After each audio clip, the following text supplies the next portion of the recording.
At long last, Saturn is going to go direct. He's been retrograding since June the 17th. He's been stuck at the 0 degree mark forever of Pisces, and he's going forward at last on November the 4th. But as he moves forward at that 0 degrees of Pisces, he's going to also form a grand cross in the sky, activating asteroids Wuhan and also Hekate, the triple thresholds goddess. And what crossroads are we facing as a collective and individually as a result of that? Also in a square to Sedna, a very intense mythological character about the dismemberment of a female daughter by the father. It sounds very gory, I'm so sorry to say, but on the other hand, in each of our lives, Saturn moving direct is going to move forward the Pisces piece of our real estate in our 12 Pisces houses of our natal sky in a way that goes back over old ground, because Saturn turned retrograde at 7 degrees of Pisces on June 17th and will take all the way to mid-February to get back over those 7 degrees. So a lot of what we're going to be feeling collectively and individually is a regrouping and a pushing forward over ground that Saturn has backtracked over. So a lot of what happens now, November 4th to mid-February in your own life, is going to feel like you're getting some momentum on something that you had to go back over and say, sort of redo or ponder or deepen your connection to. It could be a person, it could be your career, it could be your work, it could be many things, your health. We're going to talk about that for your sign. So we're going to do two things today. We're doing the mundane astrology in the beginning, probably about 20 minutes, talking about what this might mean for the world. And then we're going to move into the astrology of your rising sign, but you can also listen for your sun sign and your moon sign. I truly encourage you to listen to the beginning, because there'll be content I won't repeat later on, and it would be helpful for you to know the deeper meanings of the stars and the asteroids involved as we get ready for the all signs portion. Thanks for listening to all that intro. And if you're new to my channel, my name is Lori Lothy, and I'm using the Western Tropical Zodiac, whole sign houses, minor asteroids, and fixed stars. I'm trying to help you navigate your life, to time your best life by understanding the cycles and rhythms of the sky, or sometimes I call it God's clock. Now let's get talking about this sky. First of all, I'm going to show it to you, and then I'm going to talk about it. But before I do, let me say a couple of things. This movement of Saturn to move direct, he's so slow, right? He's turning around at 0 degrees. It's really grinding into the 0 degree mark, right? The 0 degree mark of the sign of Pisces. And 0 is an energy of resetting something, like literally like reset your odometer. It's astrologically an innocent, karma-free. Lower degrees in Indian astrology are less karma. So we can call it a lighter energy, a less karmatically entangled Saturn. We can also say it's a little bit like the Fool, it's beginner's mind, it's hopeful, it's fresh, and it's new. 0 has its own magic. So he's grinding into that 0 degree mark to turn around. And then there's something called the Sabian symbols. For every single degree of the zodiac is a channeled 1930s Elsie Willer Zen koan about that. And so we take that 0 degree Pisces and we round it up. And we round that up to, drum roll please, 1 degrees of Pisces. So I'm going to read the Sabian symbol meaning to you as well. And we got some really juicy sky here, guys. We have Sedna, we have Alcyon, a star from the Pleiades involved. I can't wait to tell you about that. Regulus and Hekate, the thresholds goddess, together in the sky. This is going to be interesting, to say the very least, about major turning points in the world and each of our lives. We even have a dash of follows, the domino effect. But let me read the Sabian symbol to you first, okay? And then we'll get rolling. So let me get the book out and we'll get reading. Just before I read that to you, I forgot to mention, and if you're new to my channel, please like and subscribe, but also check the description box below, because I have a very time-limited offer of my 2024 All Signs videos that never go public. They're for sale every year with a PDF guidebook for the year ahead of 2024. Those are 75-minute videos times 12. And if you want to grab that for 35% off, this pre-sale order time is now. So the doors will close to that as I approach the date of giving you the content, which is November 25th in your inbox. You can buy it for your friends and your family. You can listen for your sun, moon, and rising. That's why buying the bundle is a lot better than buying individual signs. And so put it in stocking stuffers for your friends. I don't mind if you buy it and share it with people, you know. So we're going to talk about this Sabian symbol, The Screen of Prophecy by Diana E. Roche. It is the book that's been so battered by me. I left it out in the rain in Montreal and the cover dissolved. So all said and done, it's been with me for a long time. And the symbol for Pisces 1, because don't forget Saturn stationing and turned around at 0 Pisces, we round up, is a public market, keyword commerce. Now, take it with a grain of salt, because this is now interpretive content by Elsie Wheeler, but she will say the following things. Now, don't forget keyword commerce, right? We're worrying about the stock markets. We're worrying about the housing markets. We're worrying about loan defaults with the increased interest rates. Stepping stones, shopping, interchange, communication, trade, barter, exchange, business, buying, selling, give and take, finance, transactions, enterprise, industry, and commerce. It's pretty simple. She calls it a degree that connects to commerce. So let's think about a public market. Is it just commerce? Well, it is that, but we can also go with the Zen cone. It's where people gather to get together by needing to buy groceries, right? To go get some food, whether it's a supermarket or it's the old time farmer's market, is to go get the resources you need. So Saturn's turning around on a degree connected with that concept of the public marketplace. And is there any way in which that might play into what's going on in the sky in a broader way? Let's consider that as well. I'm going to show you the sky, and I'm going to talk about some of the stories there. But I also want to define this goddess energy, Hekate. She is sitting literally in a position in our sky right now, which is the asteroid Hekate is traveling, Hekate. If I pronounced it wrong, please correct me. She's sitting at 1 degrees and 29 minutes of Virgo on the day that Saturn at 0 degrees turns around in the sign of Pisces. And at the same time, she's conjunct Regulus at 0 degrees of Virgo. That's the star that Donald Trump has on his ascendant. It means little king. It's all about power, fame, glory, born to rule, having great power and a fall from power, as we saw with Donald Trump. So this star tends to great power and glory and intensity, but because it's a star of a king, right? And it's now at 0 degrees of Virgo from our perception on Earth. It used to be at 29 Leo. Because of that, it's possible that the threshold's goddess Hekate is connected to the possibility of something going on with the king. What's a king? In our modern day, it's a world leader, some turning point, because Saturn is directly opposite that turning point. Saturn, constriction, restraint, control. Saturn, lord of time and karma, opposite king energy, triple thresholds goddess energy. Now I'm going to show you the sky so you can see what I'm talking about, but I also want to tell you a bit about this goddess Hekate. First of all, she got to be very Halloween-y, like a ghost of the underworld. And so from the Wikipedia, from Britannica, I'm going to read you just a little bit about her. Okay. So basically she was a goddess of the moon, connected with the worship of,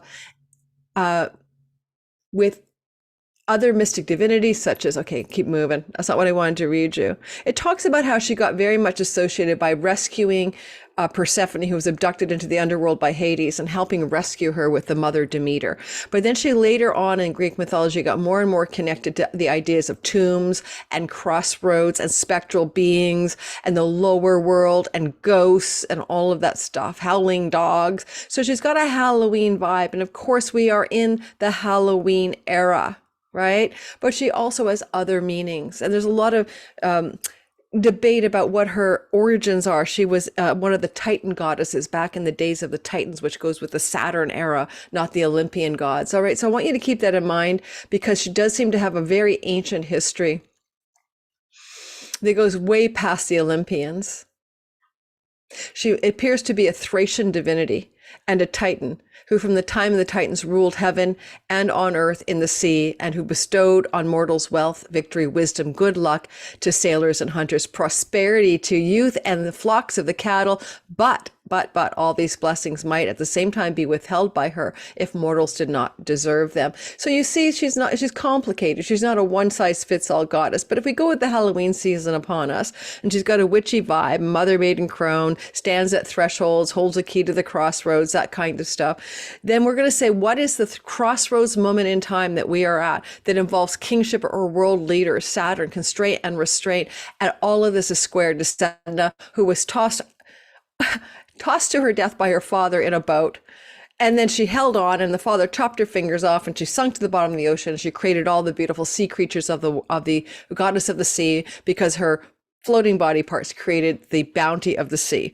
and the fishes of the sea. So it's got like kind of a death, a destruction, a patriarchal destruction, and then this goddess energy revivifying and creating something good from something difficult. I'm going to show you the chart now, and we're going to talk about collective themes, and then we're going to talk about your sign. Now, I also want to remind you of something. Saturn is always going to be going through Pisces on a 29.5-year cycle. It's important to remember that, because the last time Saturn went through Pisces was May of 1993 to June of 1993 to June of 93, and then he took a break, and was January of 94 to April of 96, okay, because of a retrograde. So this cycle repeats itself, and repeats itself. But what were you doing in your life in 93? Let's just say May of 93 to April of 96. What were the broad themes that were ongoing in your life? The last time before that would have been in the 60s. Let me see if I can pull that up on my back end, and I'll tell you also, because some of my people listen here are born in the 40s, so why not, right? What was going on in the 60s the last time this happened? Of course, now that I'm looking for it, I can't find it, but I will get it for you if you're patient, if you don't mind the fact that I didn't think about that age group.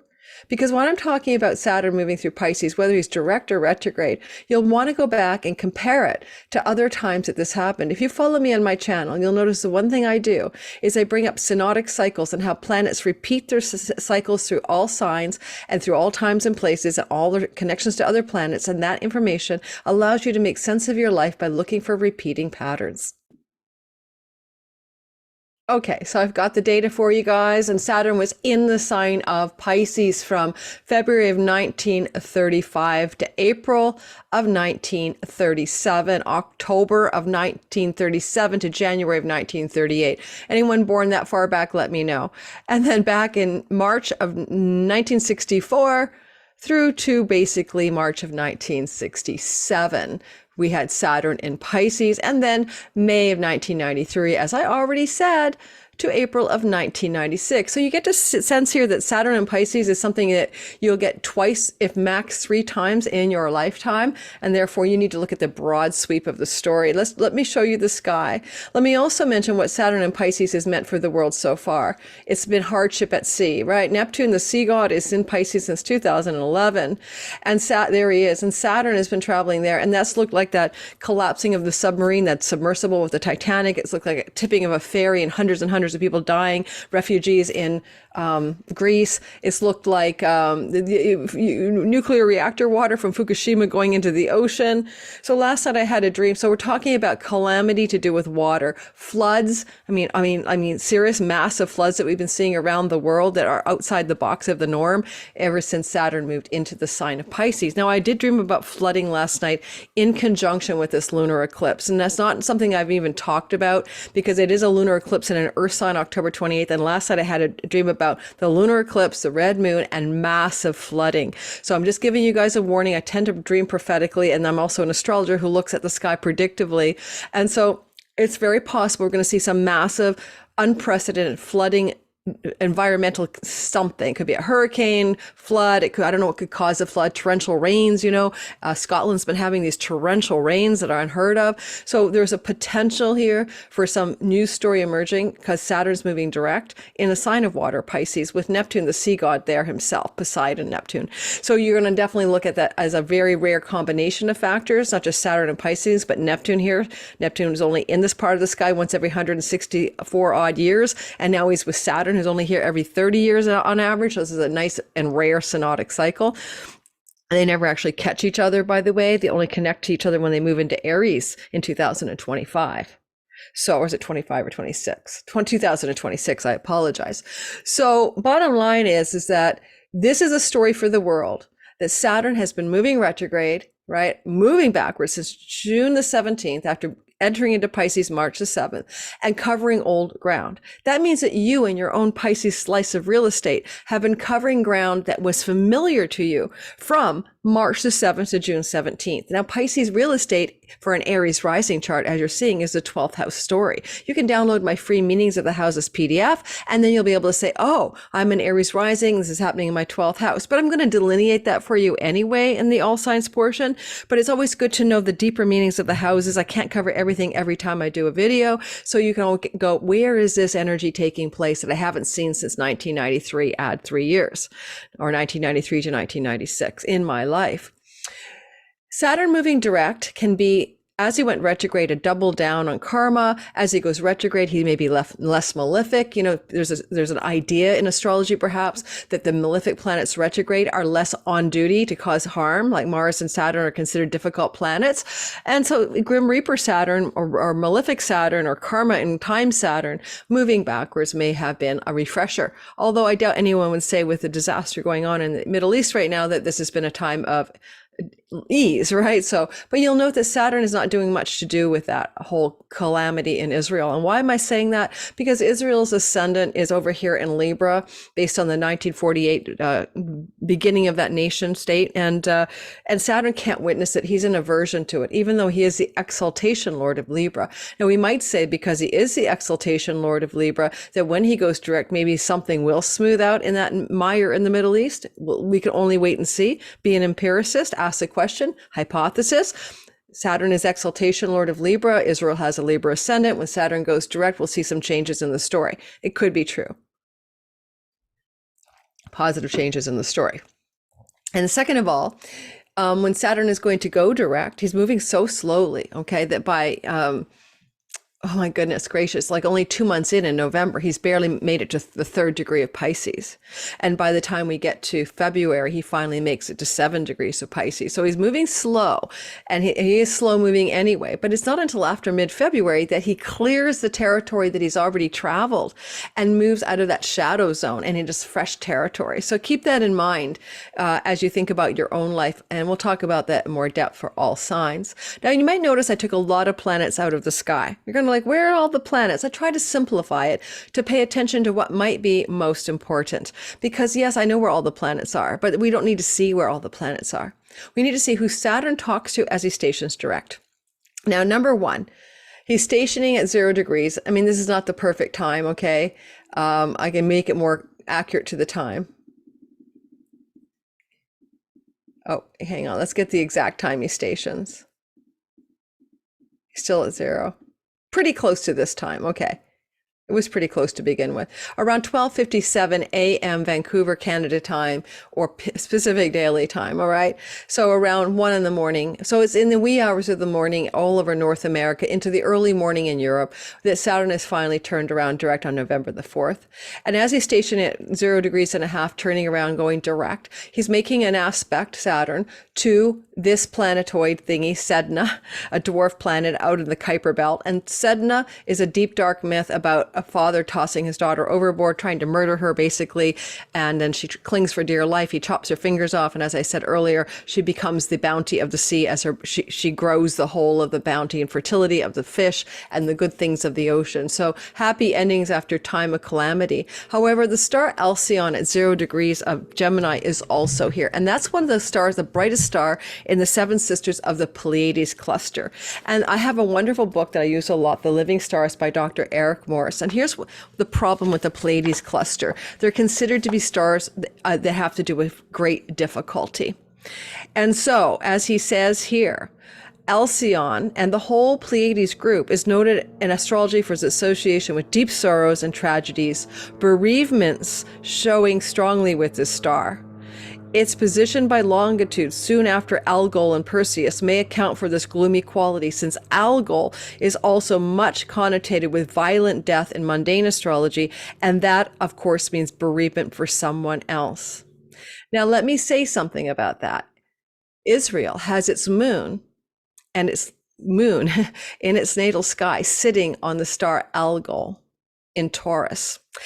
And the moon of the state of Israel was eclipsed in November of 2021 by an eclipse on Algol.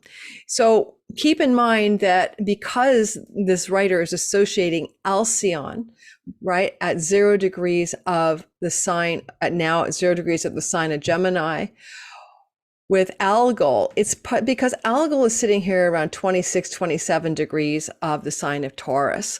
And so there is proximity of those stars by degree, 3 degrees away from each other. And so he does make an association there. Now, this is a star then of bereavement and grief, right? Of danger and loss and sadness. And a Sedna myth is not a happy myth. Right? Nobody wants to see their own daughter's, father chop the daughter fingers off and all of that and cast her to the bottom of the sea to die. And so, I mean, anybody watching the Israel conflict right now with Hamas, but also the Palestinian people, Hamas is actually the elected government of this non-nation state. It's not some kind of subversive, little small group that's within a larger nation state. Or in Palestine, they don't have national statehood, okay? But they elected the Hamas. So the Hamas is not considered a terrorist group by some people. It's considered the de facto government of the Palestinians. I am not taking a political stance. Do not troll me. I'm just trying to tell you that what I see this star Alcyon, so close to Algol, so close to the moon of Israel, all right, and I see this activation of a square from Saturn, I'm tending to see that this is about still about that ongoing conflict in the Middle East to some degree. Now, Sedna is sitting here at 0 degrees of Mercury, and she's ruled by 0 degrees of Gemini, and she's ruled by Mars, who's over here in she's ruled by Mercury, who's over here with Scorpio. In Scorpio with Mars and the asteroid America. I'm not drawing them in, just trust me, they're there. So there's also, again, that pulling on the thread of scorpionic Martian energy. That's war, stealth war, backroom secret deals and negotiations, intelligence agencies, Mercury news and information. So a lot should be coming forward, hopefully in the next 2 or 3 weeks, regarding some maybe hopeful resolution or declarative information that helps this situation settle down a little bit. Opposite Saturn is this Hekate on Regulus king. What's a king? Who's the king? A star, thresholds, triple thresholds, crossroads, change, energy. So when you're at a spooky crossroads and you're about to make a turning point decision, you'll see Hekate standing there, right? With a key or a torch or 2 torches or a dog. It's very Halloween-y.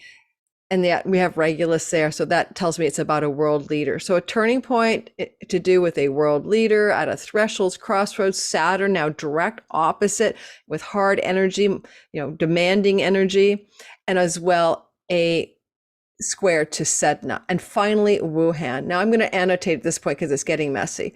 So here's the asteroid Wuhan. Yes, just think lab leak, but it's not all just that. Wuhan is about military conquest. Actually, Wuhan, which means Cold War, isn't that funny enough, more or less, is a story of an overthrow of an emperor in the Chinese mythology. And therefore, we're back to the idea, why isn't it not annotating for me? No. Then we're back to the idea, perhaps, wow, it doesn't want to annotate. Well, anyway, you see Saturn there. We're back to the idea of conquest, military conquest, overthrow. Well, we're seeing that. We're seeing that there's now a ground invasion on the day I'm recording, October 27th, which is recorded for my Patreon community ahead of you guys getting it, and for free and early access ad-free content. And then I'm really wondering if this is not one of those times that we can truly call it a spade and say we have a military conquest, overthrow, war asteroid, Wuhan. Although it's very possible to hear some more damn lab leak stories. I'm getting tired of it, but that story will always prevail because it's like, truth does prevail. I still remember someone telling me I was a conspiracy theorist a year ago when I said there was definitely a lab leak based on what was already being disclosed by intelligence agencies, So people sometimes don't really want to keep up with what actually is happening sometimes in the world. So that's called a grand cross, and I'm trying to draw it for you. Yeah, bad, hot cross spun there. So to my mind, right, this is looking to me very much like a very critical turning point of some sort as Saturn moves direct on November 4th. Saturn's moving so slowly. You might want to say November 4th, add maybe a week or 2 for this thing to become a thing that we can see in the sky. You know how slow Saturn moves. I'll move them forward for us right now. Okay, now just keep this grand cross in mind, because to move the chart forward, I have to drop the annotation. But as you can see, this is a difficult sky, and I find the minor asteroids within a 3-degree orb are useful. Sedna is exactly square Saturn, right? Exactly square Saturn. Sedna is exactly square Hekate by a degree. Wuhan is in that 3-degree perfect orb of engagement. This is a real grand cross in the sky using the minor asteroids and the dwarf planets, okay? Not the traditional planets, but it still is a grand cross. Now, Jupiter is in charge. Jupiter is in charge of Saturn, right? But he's over here in Venus's sign of Earth.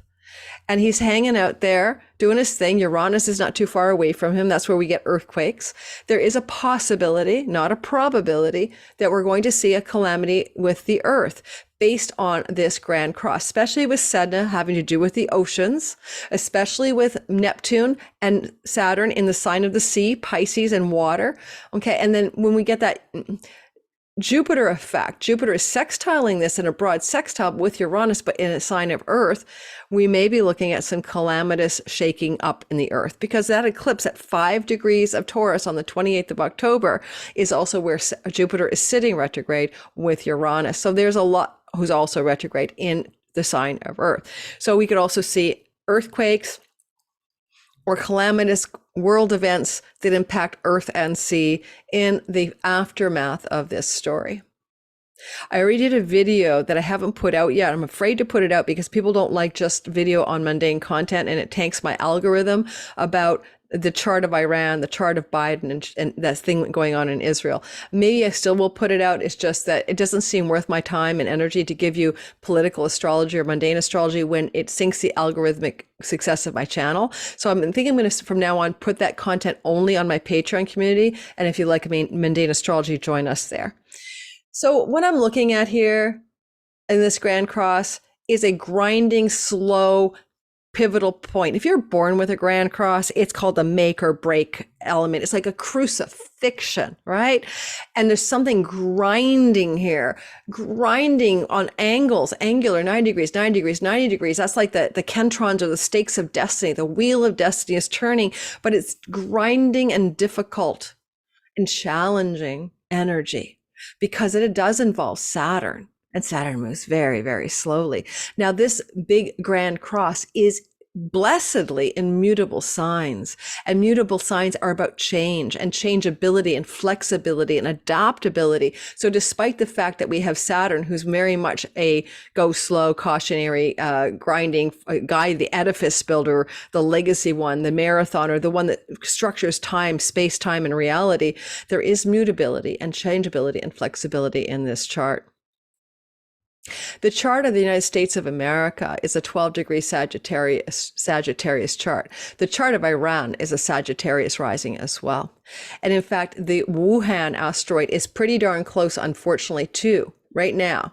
Think military conquest. That's what it is. Overthrow of an emperor. That Wuhan asteroid is really, really close and tightly bound as it's traveling through our current heavens to the ascendant of Iran. So this is where I get very concerned, to say the least, about what's going on in the world, and how I do think that underneath all of it, the United States is picking for a fight with Iran, and this is going to be the perfect excuse for a war against Iran. I hate to say mark my words. I sound like that guy from a movie I saw, mark my words. But I want to say that seems to be where things may head, is that Iran will get dragged into or put themselves into the middle of this problem in the Middle East. And then the United States will make a counter move. And then we are going to go into a damn frigging global conflagration as countries back up other countries, right? Align with their people that they want to back up. It's like sports teams fighting each other. There's something called moral equivalence, and it's to say, well, this person's just as bad as this person. But in this case, I'm having a bit of a hard time with that moral equivalence that, the Hamas have done bad things, or the Palestinians have done wrong and bad things, and so has Israel. At this point, the scales are tipping a little bit more than we would like to see, with maybe 7,000 or 8,000 Palestinians have been killed and 3,000 children. It's like gut-wrenching, right? It's gut-wrenching, and it's horrifying. And it's deeply, deeply, deeply awful. So, and if anyone says that me saying 3,000 dead children, and by the way, there is evidence that the health agency that calculates the dead, that just put out the actual ID numbers of the dead to prove it, is making this up. If you look at the number of flattened buildings, you're going to go, yeah, that's probably about 78,000 dead people out there by now. And unfortunately, maybe 3,000 of them children. You cannot stand to look at that and just go, they deserved it, right? These are innocent people in the middle of a war, And these are civilians that are paying a huge price. Now, I bet I lost half of you right now. I bet everyone just like unsubscribed. I'm going to get troll comments. I know. God forbid you actually like discuss things in a rational gray zone manner in this world of polarity. But here we have this grand cross. We're going to move forward. I want to show you how slow this is moving, and then we're going to do all signs. Yes, you are not about a war. You are not about travesty, and you're not about floods and earthquakes unless you happen to be one of those people living in the zone where this flood will be coming based on my dream. You are somebody who's going to have change in your Pisces part of your sky that feels like forward momentum, and things are finally getting traction, gravity, and getting very real. Saturn is the god of the real.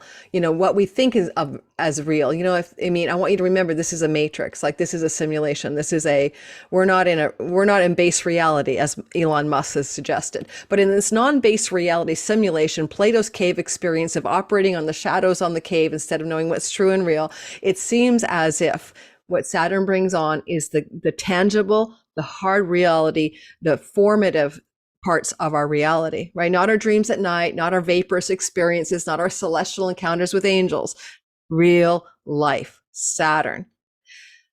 Clear, I need to clear. Real life, Saturn. So look how slow real life Saturn, Lord of space, time, and karma, is moving. He's at 0 degrees here on November 4th. I'm just going to jump us ahead a month, and you'll get a sense of what the heck it's all about. This guy is moving like a glacier, man, a glacier. And that's how he moves after being retrograde, stationed at 0 degrees forever. He's glacially slow. I moved us ahead a year. I didn't mean to do a year. I want to move us ahead a month, and I just want to see the pace of this thing, right? There's Saturn in the December 3rd at 1 degree only. And at that point, he's actually in a square to the asteroid America. So looking at some difficulty in America for sure between November 4th and December 3rd. And then we move him forward some more, and by the time we get to January 3rd, he's at 3 degrees of Pisces. See, he's barely moving. He's still in his shadow zone of the first 7 degrees of Pisces. And then we move him forward again, and he's at 6 degrees on February the 3rd.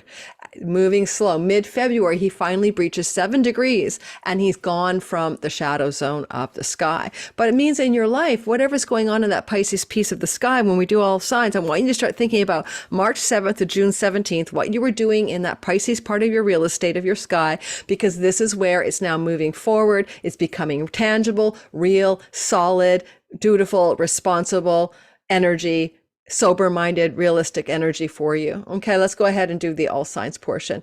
I'm going to stop the share for a sec just to top up my water, and I'll be right back. Don't forget to like, subscribe, hit the notification bell. If you're new to my channel, welcome. If you're one of my regulars, here's some shouting out for all my regulars. Grounded Extracts, Crystalline Alchemist, Discerning Light, Our Soul Songs, A Misbehaving L.A. Taylor, Michael Thrash, Serge LaBelle, Purple Table Teller, Psychic Readings with Rose, Bold and Beautiful Tarot, Stephen the Jupiterian, Jupiter 8, and Ace of Spades, and who am I forgetting? All of you guys, thanks for being a part of my channel. Linda Calder, thank you for being a part of my channel. Thank you for supporting me by liking me, sharing, hitting that like button is a very big deal in YouTube land. And you guys are always with me in my live premieres where I discuss the astrology with you when we watch the video replay. And I appreciate that too. I'm going to pause the button to get that water, and I'll be right on back.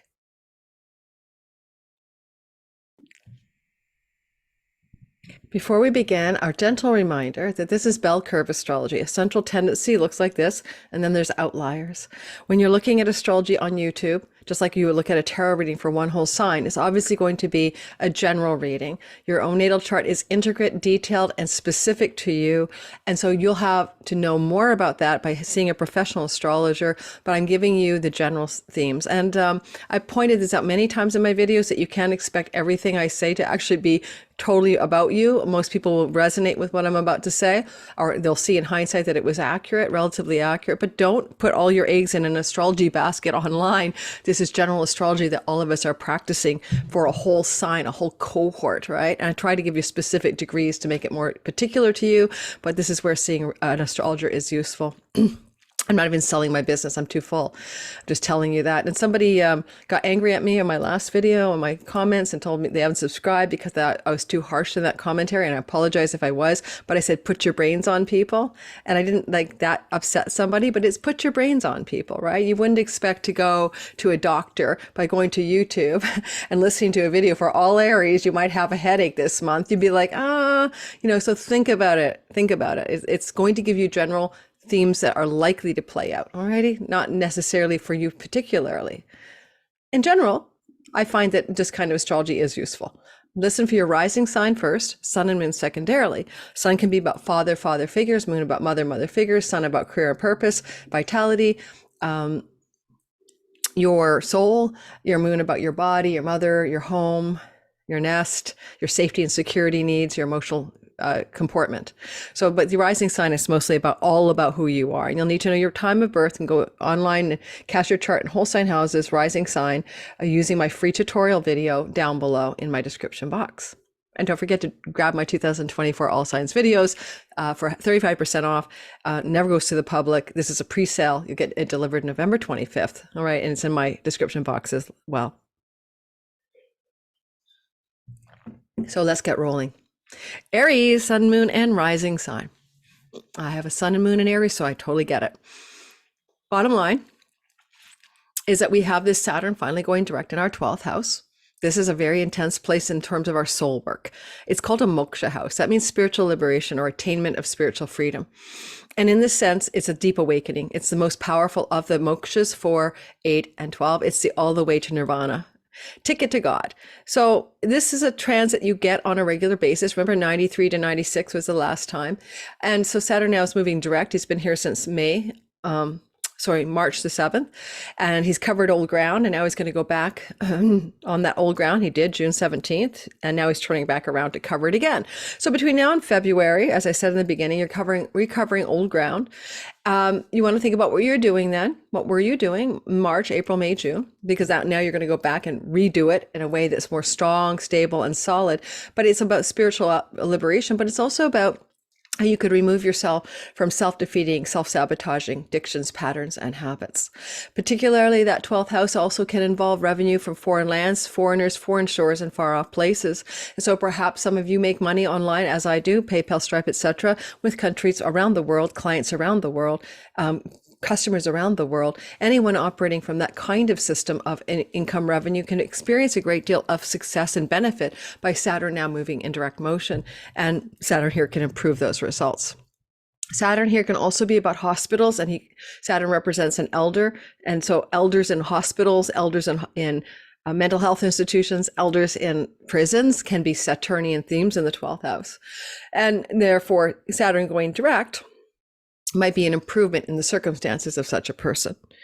Saturn is also sitting here with Neptune, and he's helping you go deep, deep, deep into your own Akashic records, past lives, your own deep sense of trancing out to find what's real, trancing out to find what's real. It's like doing a shamanic trance to find the reality of what's true. It's a very confusing energy because, Neptune is very effusive and like foggy and transcendent, and Saturn's like the guy who sticks the whole space-time reality into what seems like, a real world. And they're not necessarily compatible that way. However, Saturn can help you make dreams come true or make your visions very tangibly useful to you. So it's time to envision, vision board, dream into, meditate, pay attention to your nighttime dreams, because you get solid, concrete results from those as Saturn begins to move direct. And look to this energy until mid-February to be a reclamation of stuff that you were already attempting to do but need to go back and do again, right, between March 7th and June 17th.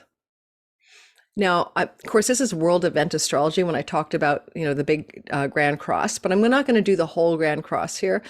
What I'd rather focus on is the opposition to the Threshold's Crossroads goddess Hekate.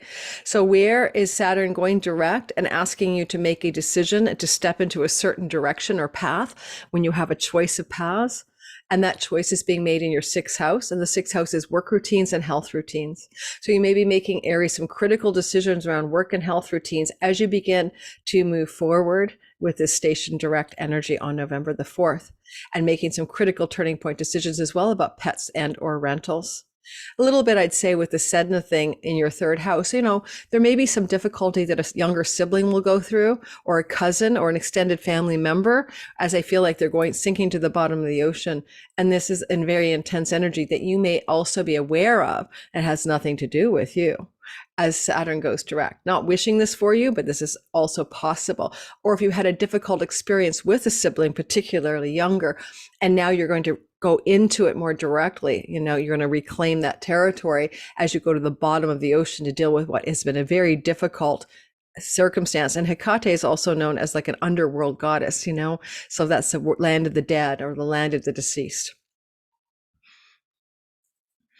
And if you've been drowning in your third house, drowning like Sedna, that's drowning in a place of your online world, your writing projects, your local environment, your neighbors, is just not right, and you feel like you're underwater. Saturn is squaring it, but he's also got all the energy to turn it around for you so that you are no longer feeling like that poor drowning Sedna.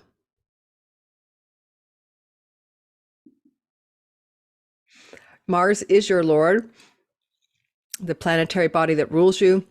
And he's busy in your 8th house of chunky money with Mercury and dredging up some revelations, or some support to get the money that you deserve in some sort of situation to do with banks, loans, credit cards, inheritances, shared resources with a partner. And I'm just bringing that up as a general theme here, because when I think about that Mercury transiting through the 8th house, and I mentioned it earlier, Mercury is the ruler of the drowning Sedna in the 3rd house. So there can be certain situations to do with cousins, siblings, and neighbors that are going to be also germane to what happens as Saturn is going direct, as certain resolutions are made that involve financial matters with those types of people.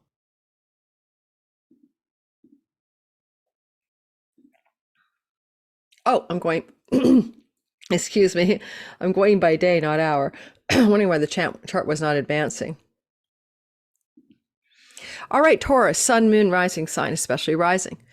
You have this energy of Saturn having been retrograde since June 17th, now going direct in your 11th house of good spirit. But you will want to think back to March the 7th through to June 17th, when he was transversing the first 7 degrees of your 11th house.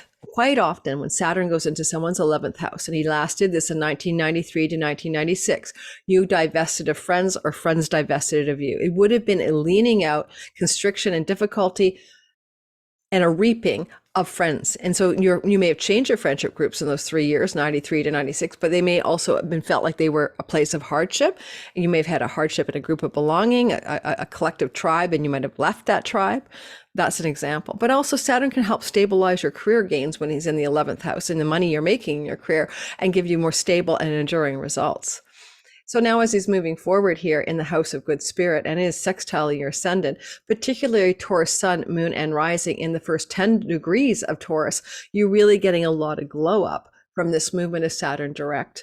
This is a good time to formally increase your rates if you're an entrepreneur, to ask for more money from your employer, or to look at long range goals and plans in your life in general, because the wishes, dreams, and forward looking plans that you create for your life belong to the 11th house. And now you have more clarity to make your Neptune dreams real as Saturn goes direct in this time frame.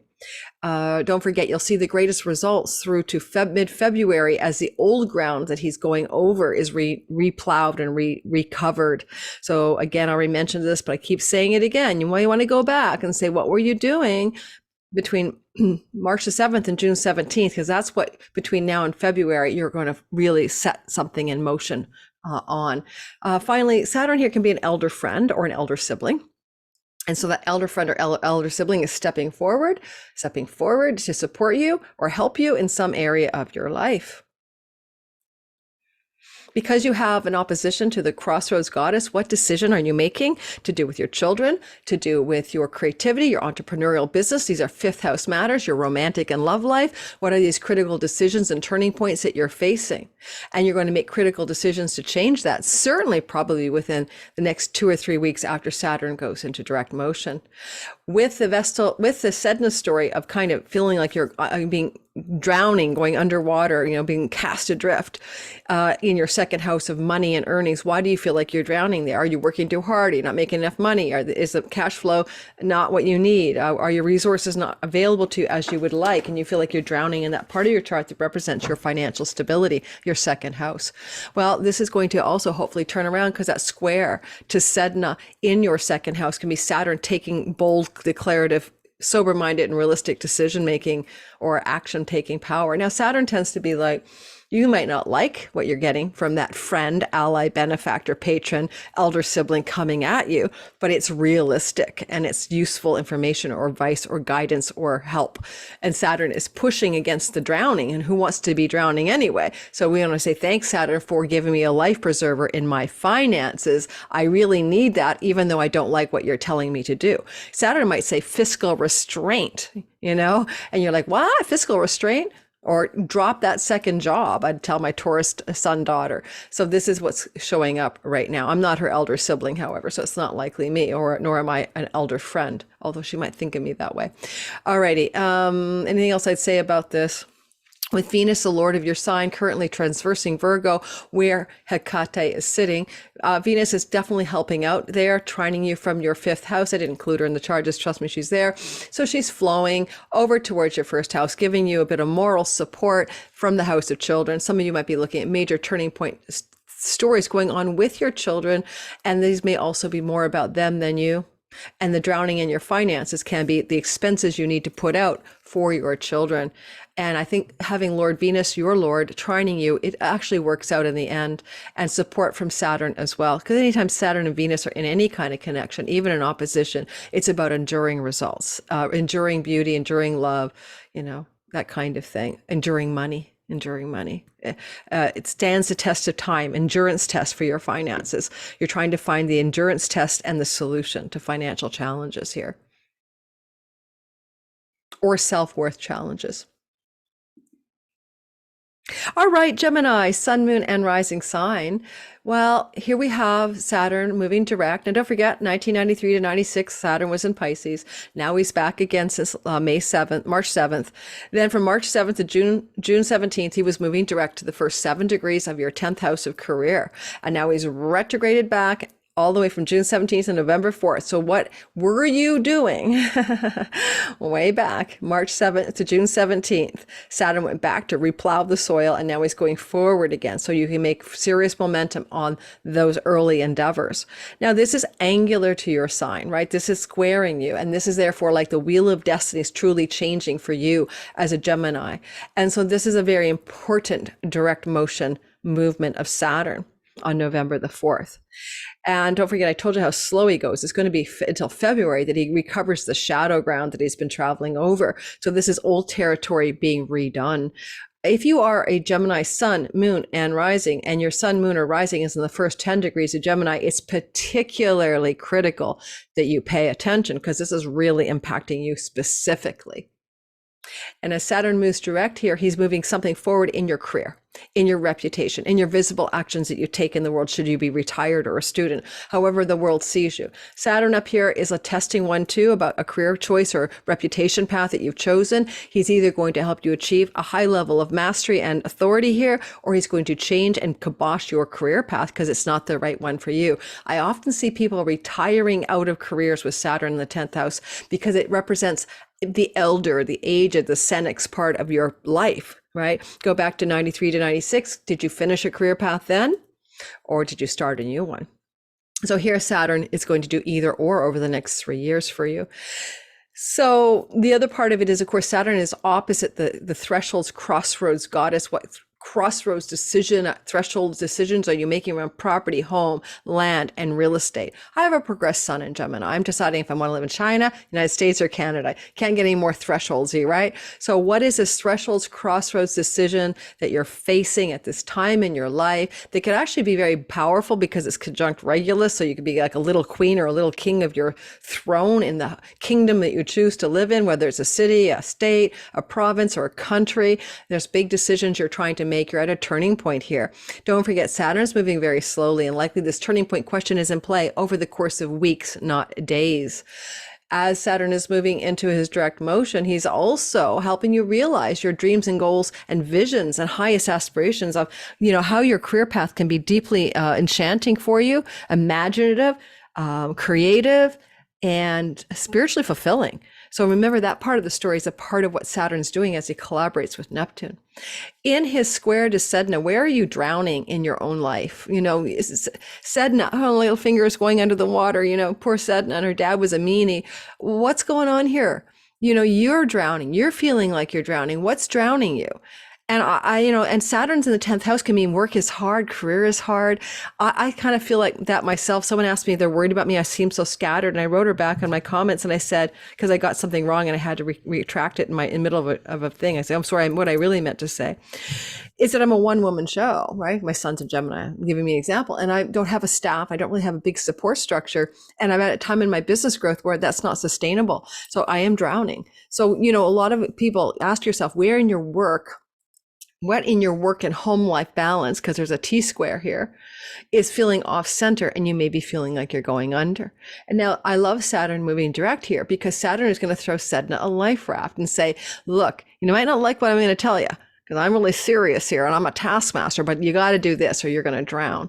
So for me, I know that it's not seeing as many clients next year, and I truly may not see clients again. I may just stop that part of my business. It's not where I make most of my income at this juncture. It's teaching and ad revenue here on YouTube, but I don't want to take myself out of the business. So I want you to ask the same questions to yourself. What parts of your life, what parts of your reality that have to do with work and home life balance are off kilter, Geminis, and you may feel like you are going under, and how can you get back above the top of the water so you can catch your breath. I mean, it's the best, especially breath, because the lungs, as Gemini rules the lungs.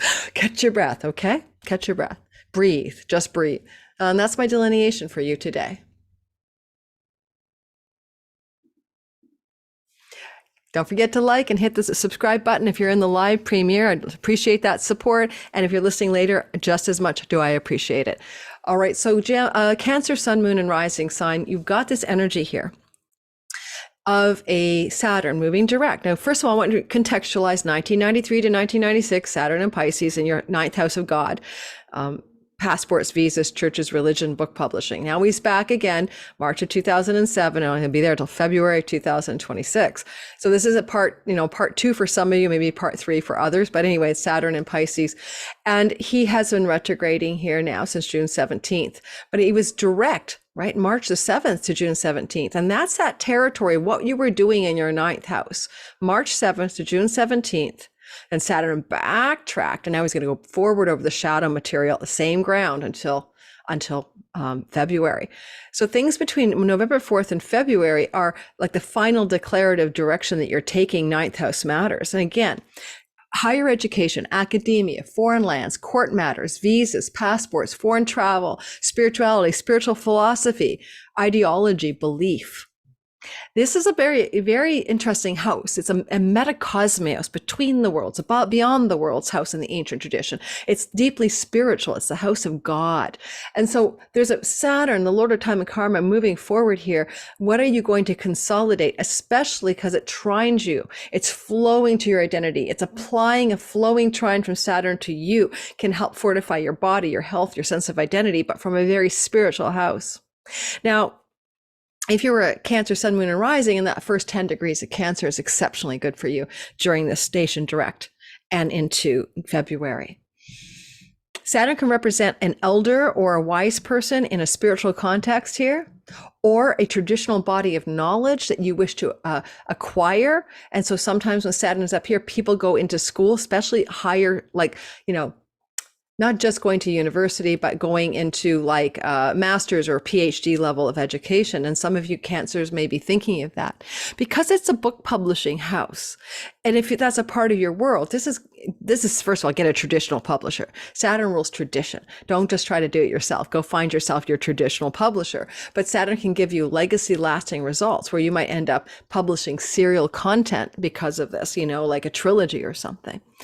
And finally, when Saturn's in your 9th house, this can be a house that opens up a door towards your relationship with patriarchal or father figures. And Saturn might mean it's hard. Like those father figures in your life are hard. You may have had some rose-colored glasses, confusion and delusion around those father figure type people. And now Saturn is giving you the realistic glasses to wear. And as he moves direct, I'm going to say he acts like a reaper sometimes, like a grim reaper, and you may reap away. I have to stretch, sorry. Some of these patriarchal or father type figures, whether you're a man or a woman, it doesn't matter, that no longer serve you, and you may end those relationships basically. Okay. With Saturn opposite the thresholds, crossroads energy of Hekate in your third house, there are some turning point decisions you Cancers may be making to do with your neighbors, your neighborhood, your cousins, your online world, your social media world, your writing projects, your communications projects, or decisions around siblings, particularly younger. And it can be that a younger sibling is at a thresholds, crossroads points, because that is where that is happening, the house of the younger sibling, the third house, opposite Saturn. And so Saturn is pressure and constraint to do with foreign countries and lands. And this is a story about a sibling, maybe. Third house is also the house of travel, short distance, and Saturn is the house of long distance travel on foreign lands. So a lot of Cancers might be finding constraint and restriction regarding foreign lands, foreign travels, and for distant shores, okay? And crossroads decisions need to be made about travel. And if your floating IC is in the third house, using whole sign houses, this could be about a move, and it may move you from a foreign land to your homeland, or from a homeland to a foreign land. And you may be making those kinds of decisions and practical decisions, even if they feel constraining, as Saturn goes direct. Now, we have drowning in the 12th house here. We have Sedna in the 12th house. How are you going under, girl or guy, in your subconscious, in your dreams at night, in your self-undoing, your addictions and bad habits and patterns? But 12th house is also one of the house of far off lands and foreign shores. And so again, we're seeing a lot of difficulty for Cancers here in that regard. However, if you make money from revenue overseas, or, long distance clients and customers, then this is very much, are you drowning in that part of your life? Do you have too much of it or not enough of it? Where are you going underwater in your 12th house? Sometimes the 12th house is deep underwater stuff because it is already the house of moksha, spiritual liberation, deep psychology, Akashic records, and past lives. So maybe you're having this deep spiritual experience because both houses 9, 3, and 12 are metacosmios. And this is definitely got a lot of spiritual enlivenment for you. Now, with Alcyon here and Sedna, and Alcyon being a star of the Pleiades connected to bereavement, are you grieving something or someone in your life? And is this a part of the story where Saturn goes direct? You can now cope with that bereavement or grief and move forward in your life and adopt a new spiritual philosophy, faith, or solidify one that already exists so that you can figure it out. Like, the universe is a friendly place. Everything happens for a reason. The universe has my back, or whatever thing gets you through this thing called life. Leo, sun, moon, and rising sign. If this is your story, you've got Saturn moving direct. Now, first of all, let me just go back. 1993 to 96, Saturn in Pisces. Now Saturn's back in Pisces again. All right, so we got to talk about this is again until 2026's story. Now, go back between March the 7th and June the 17th, because that was when you experienced that direct motion Saturn in the first 7 degrees of your 8th house of chunky money. And now Saturn is going to go back over the same terrain, right? Now through to February, because he had retrograded. Well, this is money that doesn't necessarily come off your paycheck. This is money that you share with your husband, your business partner, banks, loans, mortgages, stock investments, 401k, inheritance monies, and more. This chunky money or commission or royalty money, this kind of money that's not directly tied to your dollars for hours, can be that 8th house resources. And Saturn here is asking you to square away, tidy up, and shore up that money and be more serious about it, maybe bringing in an expert advisor. But as Saturn is in opposition, well, let's also go, and Saturn often looks like hardship here. So you may be having some difficulty with that kind of money, but you also may be able to be more realistic about it and shore it up. Alimony, spousal support, and separating assets from a partner is also connected to Saturn type stories in the 8th house. Or death of an elder grandparent type thing leading to inheritance. Now, Saturn is asking for crossroads decisions, demanding them of Hekate with her torch in your 2nd house. What kind of empowering decisions can you make financially, or actions can you take financially as you're at a crossroads and knowing which way to go, that are you're being faced with that decision or these decisions? And for some of you, it could involve your children, just because I didn't bring this up for everybody, but Wuhan is in the house of your children. I mean, are your children a financial burden or something like that, or your lover or your love partner or your entrepreneurial business? But also, you have to factor in the fact that the second house is also the things you eat and put in your mouth. So some of you may be making crossroads decisions about changing an addictive thing. No more wine, no more vape, no more cigarettes, or no more gluten, no more sugar, whatever it is. Some of you Leos are making these big decisions around that kind of change of dietary style or food style. And you're at a crossroads. I mean, the other part of the story, of course, is you're drowning in your friendship circles, groups of belonging, or your gains from your career. You might be going, I'm drowning. But Jupiter's in your 10th house, so no worries until the third week of May next year. You're like killing it in your career and reputation space. But having this kind of drowning in the 11th house, maybe you're drowning in your friendship circles or groups of belonging. Maybe you don't fit in anymore. Maybe you feel like you're overwhelmed by them. Maybe you feel like they're cutting your fingers off and letting you sink to the bottom. Maybe you're not having a good time there. And Alcyon is a bit of bereavement. So I'm wondering also if you've been grieving the loss of a friend or friendship circle. And as this is happening in the sky, Saturn is trying to square away with it and say, look, all right, I go deep. Now, psychology, psychological work, spiritual work, soul work can also be 8th house stuff. So maybe see a therapist, a psychologist, or an expert person to guide you through some difficult circumstances with that kind of bereavement around groups of friends, social circles, feeling like you're drowning, or a difficult situation with an elder sibling that's taking you under in some way. Don't look for overnight results. Saturn moving direct will take a few weeks to show you his full Monty because of how slow he moves, as I shared in the very beginning.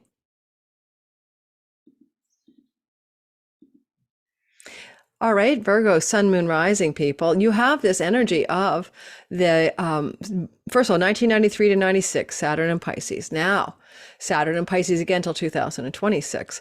Saturn is going to move direct on November 4th, and by February have covered the ground that he retrograded over. So when you go back, therefore, to March the 7th through to June 17th, you're talking about things you were up to that are now going to be able to be fully realized, as Saturn has gone backwards and forwards now again over that ground between now and February. When Saturn's in your 7th house, though, it's about your marriage. Or when Saturn's in your 7th house, it's about your long-term committed love story, or about your long-term business partnerships, or about those audience, customers, and clients that you must contend with. All of those other people. Saturn here can make your significant other tired, anxious, afraid, and heavy. Or the whole relationship could feel fraught with heaviness and difficulty. Saturn can kick the tires and make that relationship end if it's not the right one for you. Now, if you're a Virgo sun, moon, and rising in the first 10 degrees of Virgo, this story about beleaguered love life or long-term love story or marriage is more true. Saturn moving through here, however, can bring you expert authorities and elders who support you in some way. Saturn is going to be moving, though, in his direct motion as he starts off, opposite the threshold's goddess of the facing a choice point, a threshold, a crossroads moment that can help you be a queen or a king of your throne on Regulus, giving you a threshold's opportunity to really level up. But as you look across at the situation, Virgo, with that significant other, business and love, or some of those clients and audience people that you must serve. So you've got to make a decision. It's up to you. And you're going to make a turning point decision because it is a crossroads. Don't look for this to be in days, but weeks, as Saturn is moving very slowly. And it's not until February he crosses the 7-degree mark again. However, I would also point out that he is in a square to Sedna, who drowned, basically, and her fingers were cut off by her dad, as I said in the beginning. And so the Sedna myth is highly active in your story. Are you drowning in your reputation and career zone? Are you going underwater? Are you feeling like someone cut you adrift? Because if that's the case, Saturn will try to throw you a life raft from the 7th house of business and love partnerships. Maybe your partner can help you, support you, and level up and be more mature as you go through a very difficult time in your career and workspace. That's a possibility. My daughter's a Virgo rising and she has 2 jobs plus she's a full-time student. I told her she has to let go of one of her jobs. And that's exactly what this is. She's drowning in 2 jobs and it's stupid. So that would be an easy example. My Virgo rising friend is more or less changing her business model dramatically, is semi-retired because of too much going on, drowning in the work. Okay.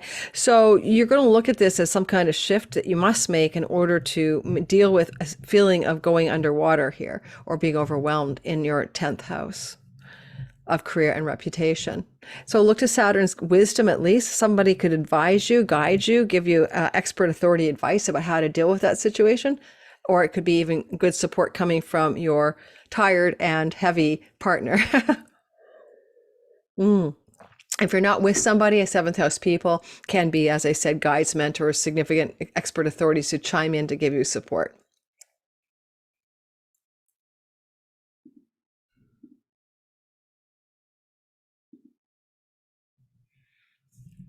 All right, Libra, sun, moon, and rising sign. I'm going to go turn the heat down. Okay, I'll be right back. Yes, I'm sweating in my own house.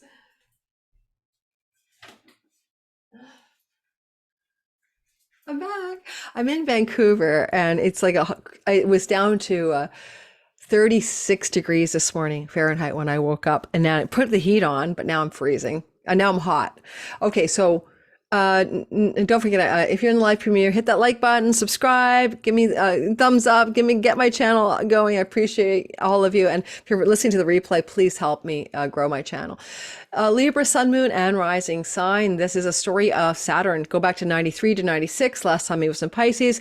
I gave you the exact dates in the beginning of the video. Now he's back until 2026 in Pisces. This is your 6th house of pets, domestic animals that you keep in your home, tenancy and rental agreements, the work in the job space, the colleagues and the co-workers, the employers, the employees, and your health and work routines. It's a house of sickness. Saturn here can definitely bring in some karmic illnesses, by the way. People often report that. They usually don't stay, but sometimes they can be chronic. So whatever. So if you get sick during this period, don't worry about it. This too shall pass. Now that said, if you're a Libra rising, having Saturn going through this part of your sky, you really want to go back. What were you doing March 7th to June 17th and trying to get going in your work environment, health routines environment specifically, or rental pet stories? Because now it's back and it's ready to go forward. It's ready to be concretized or made real in a realistic and lasting way. But on the other hand, what about the fact that Saturn is opposite the thresholds crossroads goddess in the 12th house of self-undoing?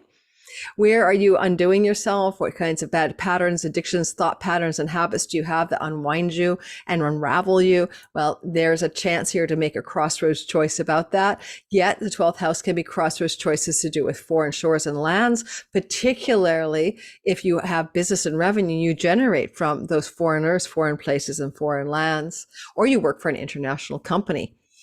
Now, having that said that, having a Halloween spooky goddess, who goes to the underworld in the 12th house, please pay attention to your insights, guidance, and dreams, or things you get out of meditations or journey work or trance states. Because this is like where that spooky Halloween goddess might be telling you exactly what you need to know through your dreams at night in order to move forward in better choices to do with health and pets and work and rentals. You also are dealing here with the fact that you have Sedna in your 9th house of God, and that Sedna is drowning up there. She's been going down to the bottom of the ocean. Sure, she fertilizes everything and makes for fertile seas, but no one wants to drown, right? So I think Saturn's trying to give her a hard-ass life raft, but with some conditions to it. So you may be drowning in academic environments, foreign shore lands, travel, book publishing, third marriages, or legal or court matters. Okay, something's maybe pulling you down here.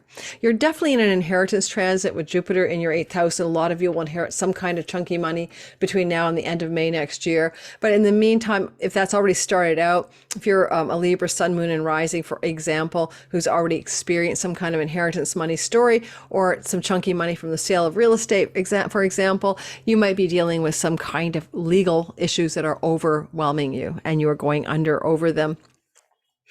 Having Sedna kind of going to the bottom of the sea of your 9th house of God, it's just very fascinating because the 9th house and the 12th house are both learning axes and educational axes, as well as travel and foreign land axis.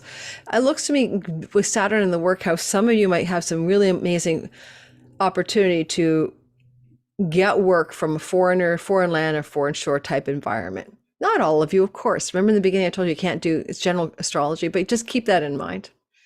Lastly, I don't know, Sedna is somebody who was a victim, but then became a goddess of the sea. So she is in the house of God. So is there a spiritual philosophy, a spirit meaning of life lesson that you're trying to learn right now, Libras, that you can really own up? But if you're all publishing a book or want to create a book that can be published, where are you also being overwhelmed here? Maybe you're looking at this whole thing in the wrong direction. Maybe you are going under, like maybe a publisher cut you off at the knuckles and you're sinking, but maybe it's all for the best. Saturn is going to give you the enduring results you need. So if you're trying to publish something, maybe there's going to be a better option. So more fruitful, more bounteous, even though you may have felt like you were losing in the beginning. Reminder, weeks, not days for this to unfold. Scorpio, sun, moon, and rising sign. Go back to 93 to 96. So that's when Saturn was in Pisces the last time. Now Saturn's back in Pisces through March of this year to 2026, February. This is your fifth house of children, romantic love, creativity, art, entrepreneurship, performance, joy, enjoyment of life, skills and talents, natural talents that you have. Leisure travel, enjoyment of life. Okay, so your fifth house, Saturn makes having fun hard. You're going to be really serious about having fun and you're going to try really hard to have fun, or you may not be having that much fun over the next 3 years. We're having fun 93 to 96. Well, maybe you're not going to have fun this time either. Scorpio, it's going to feel maybe also like with Saturn having retrograded, right? So I want you to do this. I want you to go back and say this every sign. I want you to go back to what you were doing at the beginning of this transit from like March the 7th to June 17th, because that's what you're going to go forward on now between now and February. You're going to get that thing going. Is it a creative project? Is it an entrepreneurial business? Is it having a baby? Is it starting a new love affair? Is it solidifying an existing love affair? Is it ending a love affair that you don't really want? You know, these are decisions that are right up front for you. And your children belong here too. So situations that are difficult with a child, and now you're going to move forward on them.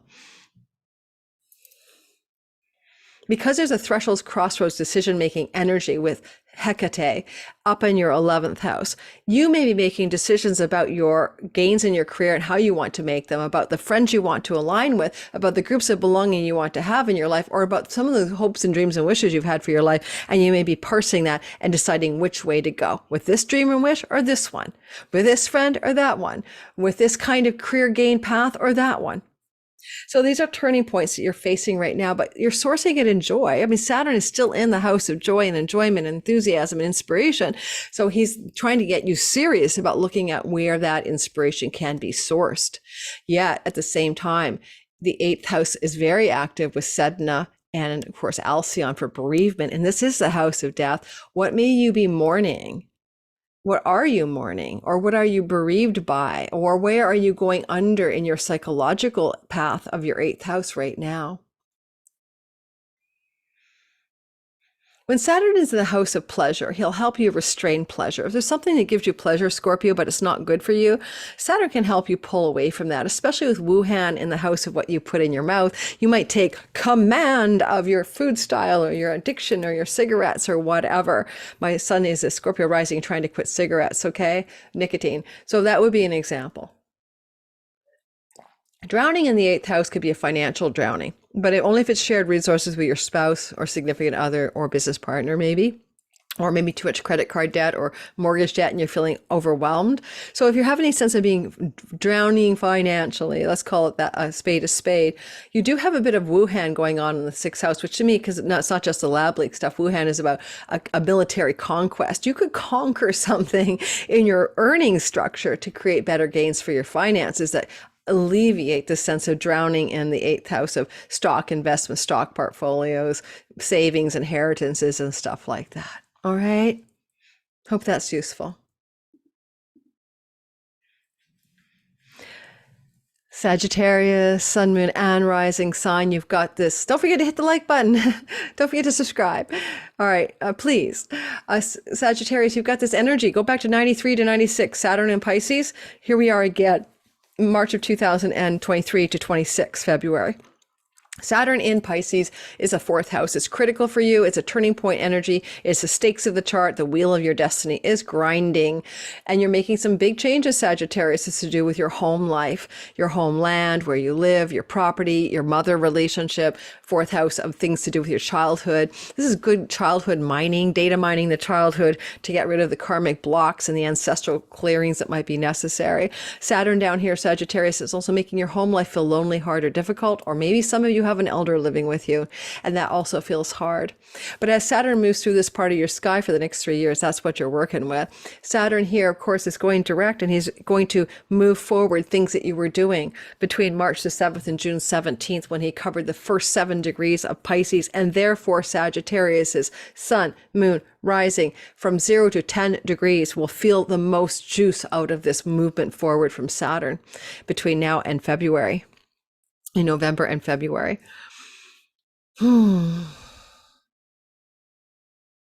Hardship in the home, difficulty in the home, loneliness in the home is very common when Saturn moves through the fourth house. You're not alone. It's a very common experience, but you might have felt that 93 to 96 as well. There is a opposition to a critical turning point, a crossroads moment of some choice you need to make in your career space, in your reputation space, which way to go, left or right, up or down, what is your right direction? And Saturn is trying to beady-eyed look at it from the root of the chart, make decisions separate from the family curses, separate from the ancestral line story, separate from the way your mom and dad told you things should be done. Yet there is a square to Sedna in the 7th house of significant legal contracts, vows and partnerships, marriage and business, and your audience.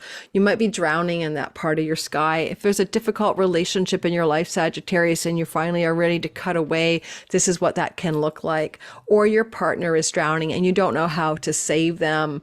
Saturn is going to help you, maybe give them some solid advice or solid help or guidance from the home base, but you can't save everyone all of the time. On the other hand, you could be finding you're drowning in a relationship of some sort, in a connection to that client, audience, business partner that's overwhelming you. You have command yet, Wuhan's in your chart of you are the conquering winner of a empire overthrow. You have a lot of strength here, and you may be able to command a situation in those legal contracts, business partnership arrangements, where you can show the way out, the way clear. Quite often, though, I think 7th house things aren't about us. And so who in your life is drowning that's important to you? Saturn is going to try to hard ass give some solid guidance from the 4th house, but the 4th house is often ancestral stuff. So just be careful that whatever guidance you give that friend, long-term partner, or business partner, or client, it doesn't come just out of some ancestral playbook, right? Really look at that person, what they really need in that moment. Okay, hopefully that's useful.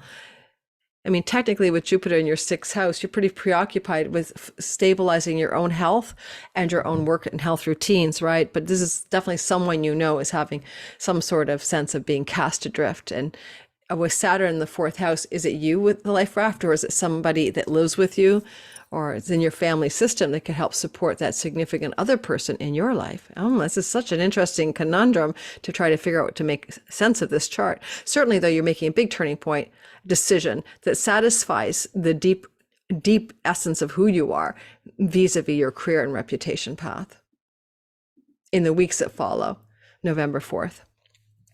Moving on, don't forget to hit the like button. Capricorn, sun, moon, and rising sign. What happens when you have the story? Well, let's go back in history. 93 to 96, Saturn was moving through the sign of Pisces. That's your 3rd house of siblings, trips, travel, this online world in the current modern day, virtual neighborhoods, and neighbors in the real-time life as well, neighborhood neighbors.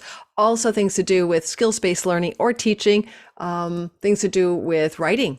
So what was going on 93 to 96, Capricorn, because it's back. And now younger sibling in particular, but siblings in general, create hardship in our lives when Saturn moves through the 3rd house, cousins sometimes as well. So what has been going on here since March the 7th and through to June 17th, when Saturn was direct in the first 7 degrees, then he turned around, and now that he's stationing direct to go forward again, what is happening now through to February has to do with what was happening March 7th to June 17th. Was it travel restrictions? Was it difficulty with siblings? Was it difficulty with cousins? Was it difficulty with your neighbors or neighborhood? It's something harsher because it's Saturn, but it may not have been your problem. They may have been going through the difficulty and you've been watching them off to the side. But sibling difficulties is classic third house stuff with Saturn here. Either you're having a difficult time with them or they're just having a difficult time. Moving forward, though, I mean, Saturn going through this place until February could give you an opportunity for trips and travel and journeys that are also coming off of a crossroads moment. And that's because the threshold's goddess Hekate, up with Regulus in your ninth house, is there receiving this opposition to Saturn. It can be like a hard decision is being made to do with travel, with legal matters, with court matters, with visa matters, with foreigners and foreign shore matters for some Capricorns, but again, involving third house people or situations. With Sedna in your sixth house, who's drowning? Is it your pets drowning? Is it your work life is drowning? Is it your work and health routines? Are you drowning in a health problem or health challenge? Or are you drowning in a rental challenge as well? So renting a property that sucks and maybe it's got leaky roofs. So there's something going on there. I need to stretch, so just keep with me. So bottom line, I'm standing because I don't want to sit anymore.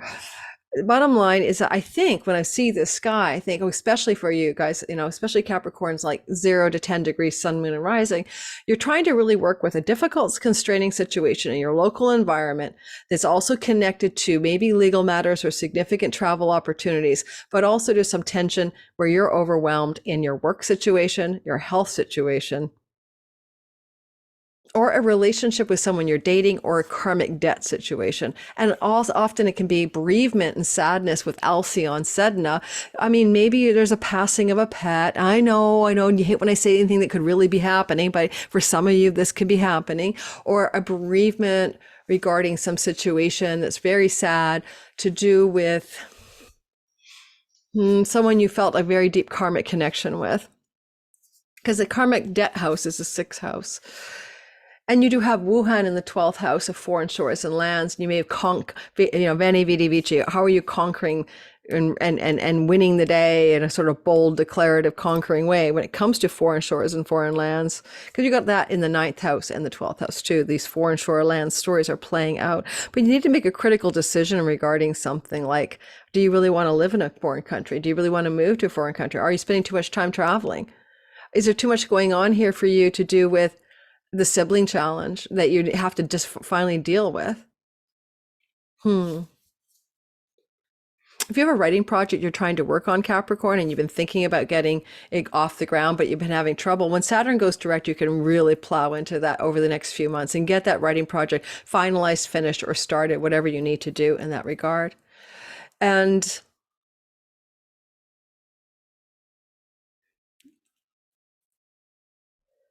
the sixth house is a difficult house. It's the gates of Hades, and it's considered to be a very challenging place.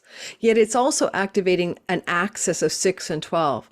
And 12 is an enlightenment house, and the sixth house is a karmic house. So there's very gravitational forces going on in houses 3, 9, 6, and 12, metacosmos between the world's houses, that make this a very deeply spiritual transit for those Capricorns who are open to that energy.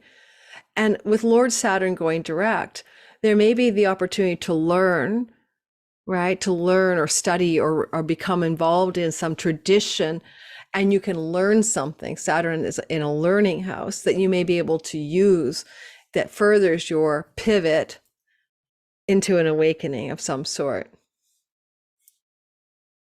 All right, going with that and moving on.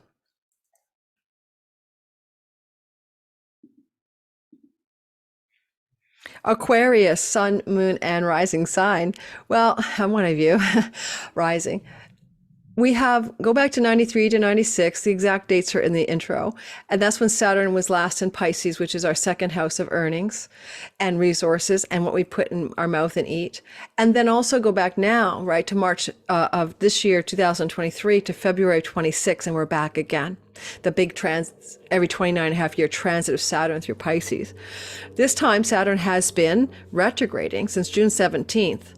And so between March 7th and June 17th, whatever you were doing or up to in your earnings house, right, and your resources and your food style and your face and your teeth and your jaw is now back again in play.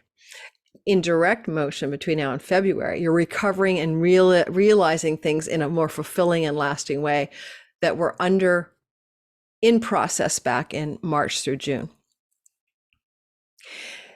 Now, Saturn for us, since he's the Lord of our sign, is giving us what we need to succeed. All right, I should have said that for Capricorn too.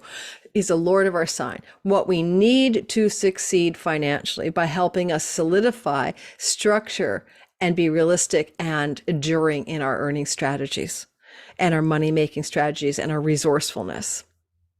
He's also very constrictive, and so therefore restraining us from eating foods or drinking foods or smoking things that aren't good for us. He can really help us level up what we put in our mouth. And as he's going forward, we may make some great success gains in that area of our life until February, and then he passes the 7-degree mark. But nonetheless, he's going to be in our second house until 2026. Now he's opposite Hekate, the thresholds goddess up here, and there's a threshold turning point in our chunky money shared resources with a business or love partner, significant partner, or in the house of inheritances. And because there is this turning point thing going on there, it's a crossroads turning point. It may be very, very much about financial decisions that you're going to make in the months that follow the stationary direct that are going to greatly benefit you, but may feel like difficult decisions to make, right? Because Saturn is helping us be realistic. Now, Hekate is a god of the underworld and went to save Persephone from the land of the death, Hades. Okay, I just want to bring that up. And there's a possibility you're going to go through some kind of Hades-like experience where in the few months that follow you're dealing up some kind of bereavement or loss, possibly. It doesn't have to be, but it can happen. But yet you're also able to solidify your finances as a result in some way. And you have this drowning in the fifth house of your entrepreneurship, your creative projects, your joy and enjoyment of life, and even in the house of your children. Maybe one of your kids is drowning and they're sinking to the bottom and need a life raft. But more or less, it can also be your enjoyment and joy of life that is like, well, you're going under. And I agree with that. For me as an Aquarius rising, working my ass off as a solopreneur, not having any staff or support other than my beautiful soulmate James and my sister Nancy, who really are my team. It really is sometimes, like I realized the other day, I thought, oh my God, I'm actually enjoying my day. I didn't work and I just did what I wanted. I wandered around the beautiful sun in Vancouver and I had a happy time, right? Even when I was in Palm Springs, I was working. So just literally lacking the enjoyment and joy and spark of joy that comes with being alive can be a problem, I think, when you see Sedna, who's drowning and her fingers are cut off and she's sinking in the fifth house of enjoyment and pleasure and vitality and spark. So a lot of Aquarians may be losing that and needing to reclaim that, but some of the reclamation comes through your voice, vocation, and calling. And that's because Saturn in the second house, beyond it being about food styles, which it is, and money, it's also about the deepest meaning of the word voice in Latin, because the speech house is a voice house and your vocation is a thing, right? We have a vocational path. So Saturn is trying to also drive the money from the vocational 10th house energies. And as he's moving forward between now and February to solidify your earnings, voice, and vocation, but also in a way that does not feel like you're drowning from a lack of joy, a lack of inspiration, or a lack of pleasure. And again, one of your children could be having an experience of seemingly a difficult drowning as well. It may not just to be about you.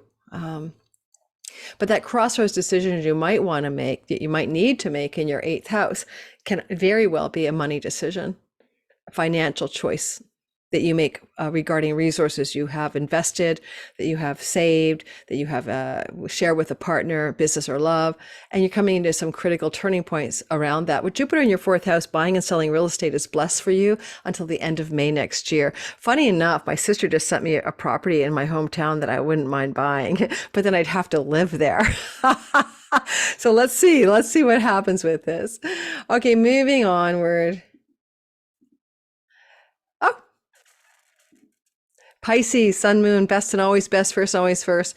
Go back to 93 to 96. You had, yes, Saturn going through the house of you. You may have felt sober, realistic, strong, sage-like, and decisive or realistic and practical back then. And here you are doing it again. It can make you feel tired. You make you feel anxious. It can give you a sense of the burdens of the world on your shoulder. It can make you feel physically heavy, and sometimes encounter health challenges when Saturn goes through the house of our body. All right, it's for the rising sign Pisces especially. But nonetheless, Saturn is giving you realistic dispositions to make your dreams come true as he moves through here through 2026, especially with Neptune here. How to make those big visions and dreams be realistic. However, I will also point out that as Saturn's moving through this part of your chart, you want to go back to what you were up to March the 7th through to June 17th, because that's what you were doing or being, and along comes the retrograde. And now Saturn, November 4th through to February, is going back over that ground, especially impacting Pisces, sun, moon, and rising in the first 10 degrees of Pisces more acutely. But all you Pisces will feel it. And then, wow, thresholds, crossroads, decisions in the house of marriage, in the house of legal contracts and vows, in the 7th house of things that have to do with your business partners, audience, clients, and others. There's a big turning point. Now, it could be that your significant other in business and love is having a critical thresholds, crossroads turning point, or that you are having one regarding that relationship. With this energy of Sedna in the 4th house, you may have felt you are drowning in the area of the chart that represents your home. My home, my homeland, my home life, my domestic private life, going under, to the bottom of the sea. Don't forget, it's fruitful. A lot of fish are born from Sedna's body parts or whatever, her fingers, but like it's being cast adrift or tossed overboard here. So if you're a Pisces, I know my sister was a Pisces rising, and there's a lot going on that she had to sell a house that she really wanted to stay in, but she and her husband are buying another one that belonged to his dad. And so, but she's missing the old house, and I know she feels emotional about it. So you may be feeling like you're bereaved, right? Alcyon regarding home, homeland, and property and real estate. But because the 4th house is also your childhood, you may be feeling there's angst about the nostalgia of your childhood, your family of origin, your parents growing up, your mother relationship, maybe up in the air for a lot of Pisces at this point. But a drowning feeling here too could be like you're being displaced from your home, or you're feeling like cut off from your home or homeland. And I feel like this crossroads decision-making energy is going to be resolved by Wuhan in the 10th house, because Wuhan is conquering and conquest in the house of career. It also is China, but it's also a city there. But like, what can be going on in that career and reputation space that literally pulls everything together in this grand cross? I mean, you might find that some career ambition success is going to be the redeeming factor for what is a very watery grave that you're experiencing in that 4th house. Now, someone in your house that you live with domestically could be going underwater, and you may be observing that, especially if you live in a communal household or have family at home. You can lend them a life raft, you can support them, but you may also feel that because it's your private life, your domestic life, your home and homeland. You just had an eclipse in the 8th house of chunky money on October 14th. And with all this energy down here with Sedna and this kind of turning point energy, some of you might be looking at real estate, land, property, investments coming up in the next few months or few weeks even as Saturn goes direct.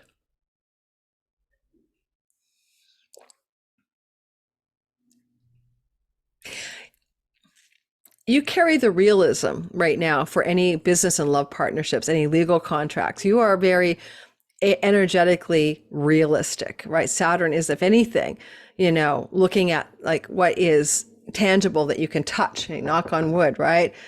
And yet at the same time with Neptune there, you're also foggy, effusive, diffused, mystical. And it's a oil and water combination. And you may vacillate between practical realism, anxiety, and and heaviness and like fantastical flights of imagination.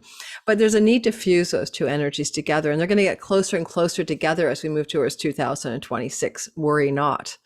But as you get through that time, right now, this vacillation between a 0 degrees, Pisces, Saturn in the early degrees, Pisces in the late degrees, may feel like you're Jekyll Hyde inside of yourself. One day you're full of inspiration and high imagination, and the next day you're fearful and anxious and feel dread. I mean, that Saturn, it can be very dread energy, and then Neptune can be like, woo, everything's so wonderful.